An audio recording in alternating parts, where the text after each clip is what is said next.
नमस्कार भावांनो बहिणींनो, तुमची ताई आज पोळ्या करतानाच व्हिडिओ काढायला लागली. मग आताच हारसूच्या मित्राचा फोन आला तर आपली पोळी कडक झाली. फोन उचलणं लागला. भैया शाळेत जायले, मग फोन उचलायला तुमचे दाजी नव्हते. मग मला मधातच व्हिडिओ बंद केला. म्हणलं जाऊ द्या, म्हणलं आता ते बंद केला. मग मी डिलेट मारला ते तेवढा काढलेला. मधातच फोन आला. मस्त उडदाची डाळ बनवली, थोडासा भात बनवलाय. म्हणलं आता तुमच्या दाजीला म्हणलं अंडे आणा, भैयाला अंडे पाहिजे. तसं जेवणच नाही करू वाटत त्याला. अंडे संपलेत आपले. गरम आहे पा. भात बनवलाय आणि डाळ काय दिसतं. आता डाळ दाखवते तुम्हाला. भैया येईन शाळेतून आज उशीर, म्हणजे दर दिवसच. आता दिसत नाही तुम्हाला उडदाची डाळ ही बनवली म्हणून.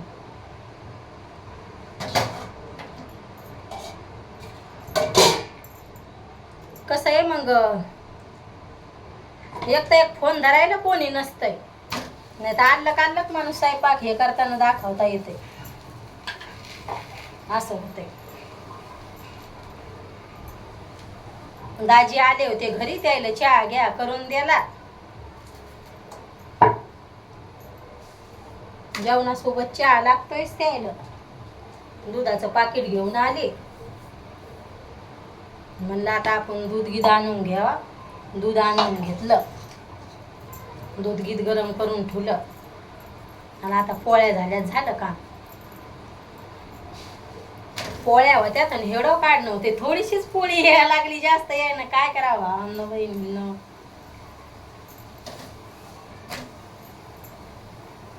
असंच होतंय.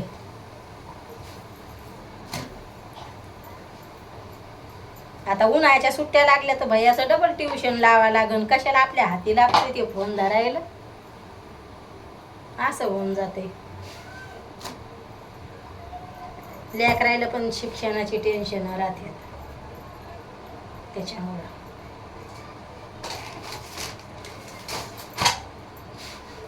पाठी भैया जर म्हणलं बटाक्याची चटणी बनव, मम्मी लय आवडती त्याला, मी त्याच्यासाठी 2-2 किलो बटाके घेऊन येत असते. जर म्हणला तर मग त्याच्यासाठी मग मी आता हे करते, बटाक्याची चटणी करते.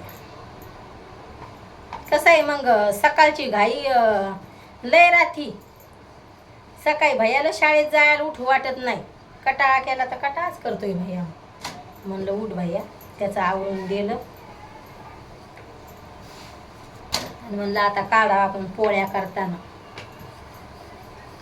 माझ्या आईचं म्हणणं असतंय, ताई हिडो बुडवा जाऊ नको, हिडो काढा जाय ताई, बुडवा जाऊ नकोस तू. मग माझी आई लय बोलती मला. मग एकच स्वप्न आहे भावांनो बहिणींनो, आपलं चॅनल लय पुढं जा म्हणून. लय मेहनत करते तुमची ताई. कधी जाते काय माहिती पुढं ते. लय आशा लागेल असती मला त्या चॅनलची पुढं जावं त्यांना. मग मेहनत केली तर वाटते, जर पुढं चॅनल गेलं तर लय भारी वाटेल मला. खुशीचा दिवस राहील आपलं चॅनल पुढं जाईल त्या आयुष्यातला.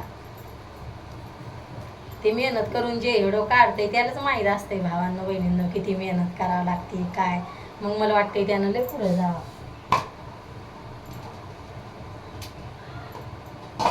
मी कधीच आळस नाही करत लगे व्हिडिओ बुडवायचा.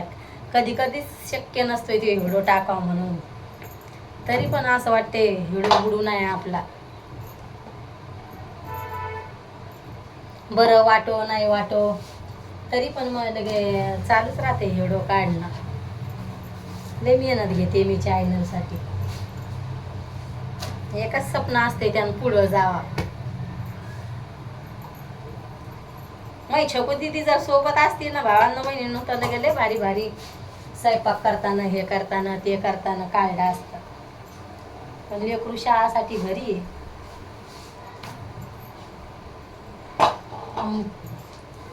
कसं आहे आता घरी आपला लय परिवार आहे, पण इकडं नाही ना सुरतलं कोण आहे आपलं.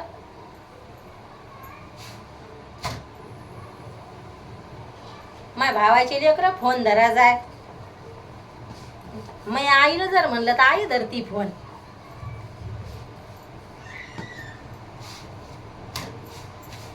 आईला जर सांगलं आई हिडो बुडाला, आई म्हणते ताई हिडो बुडवा जाऊ नको ना. आधीच तयार करून ठेवायचा. तुम्हाला काय सांगावं, एवढी गरमी व्हायला लागली स्वयंपाक करताना. लय गरमी होती का, लय गरमी होती लगे. अशी गरमी होती, उन्हाचं बाहेरच निघत नसते.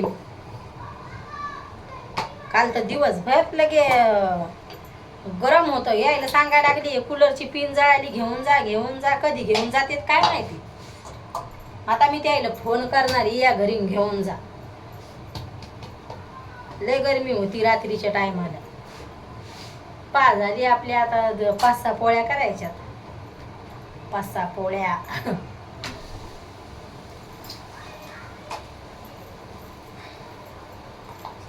आता दाजीसाठी तेलाच्या पोळ्या बनवते. ती बिगर तेलाच्या पोळ्या नाही आवडत प्यायला. नाही म्हणते ती बिगर तेलाच्या पोळ्या खायला. तुमच्या ताईला बिगर तेलाचीच पोळी पाहिजे. भैयासाठी एकच पोळी बनवते. आता भात बनवल्यावर भैया काय आपला पोळी खात नाही. आता इकडं काय सांगावं तुम्हाला, रोडानं लगेच इथली भीड आहे बापा. एवढ्या ट्रॅफिक, अशा गाड्या पण गरमीच्या तर लगे दाजी म्हणे लय गरमी होती म्हणे, ट्रॅफिक मध्ये कटाळा येतोय म्हणे गाडी चालू असं होतंय.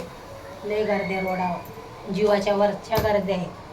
आता हारसू भैया म्हणे मम्मी लय गरमी होती म्हणे, शाळेत लय अभ्यास दिलेत भैयाला बापा. रात्रभर भैया अभ्यास करत राहतोय. कडक शिक्षण आहे सुरतचं. लय 11वीचं वर्ष आहे तरी पण लगे एक दिवस घरी राहू देत नाही. आपल्या इकडं तर गावाकडं 11वीचं वर्ष काहीच नाही. लेकरं जातेत नाही जात, इकडं तर जाणंच लागतंय. असं आहे एकदम. घरी शाळेत बोलवतेत नाही जर लेकरं गेले तर. भैयाच्या मित्राचे फोन चालूच राहतात. लय भारी मित्र आहेत भैयाचे. कधी आंटी हर्ष आला का शाळेत,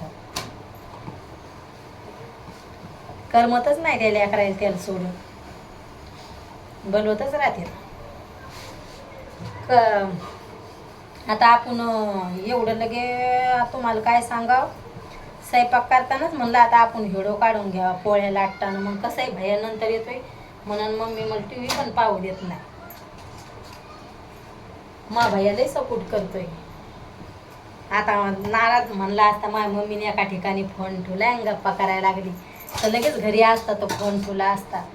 हे ना कांद्याच्या पातीचे कांदे आणले ती खायसाठी. माणसाच्या जातील काय समजते, केवढुले कांदे घेऊन आलेत पायी. कांद्याच्या पातीचे मी कापून ठेवलेत. आवडते त्याला वल्ले जेवणासोबत. लय भारी मेथीची भाजी आली होती. परवा दिवशी गेले पण लक्षातच नाही राहिलं घेऊन यावं म्हणून. त्याला लय आवडती मेथीची भाजी. असं होतंय. भावांनो बहिणींनो, आपले व्हिडिओ कसे वाटते तर नक्की सांगा जा कमेंट मध्ये. आपल्या चॅनलला सपोर्ट करा जा. तुमची ताई लय मेहनत करते आपल्या चॅनलला पुढे नेऊन घाला. भावांनो बहिणींनो, मै भाऊ बहिणीले भारी भारी कमेंट करते, छान कमेंट करते तर मन खुश होऊन जाते. एवढे तुम्ही भारी कमेंटी करता. मला कमेंटी वाचून लगे मन एक लय खुश होते. एक ताई तर लय मोठ्याल्या कमेंटी करतील लगे लय भारी म्हणते ताई तुमचे चॅनल लय भारी, तुमचं गप्पा गोष्टी लय भारी आहेत ताई. मन लय खुश होते. मला लांबून कमेंट येतात तर असेच म्हणते तुमच्या चॅनलला लय पुढं जावं, हेच आमचं हे. सगळे म्हणतात आमचं हेच स्वप्न आहे पुढं जावं. लगे भारी लांबून आपल्याला गावाचे नाव माहीत नाही, एवढ्या लांबून कमेंट येतात लगे. मला माहीत नाही गावाचे नाव लगे, त्याची भाषा कळत नाही ते कमेंट पाठवतात तर अशा कमेंट येतात आपल्या चॅनलला. चला भावांनो बहिणींनो, एवढं मोठा व्हायला लागलाय. बाय भावांनो बहिणींनो, भेटते उद्याच्या हेडोमध्ये.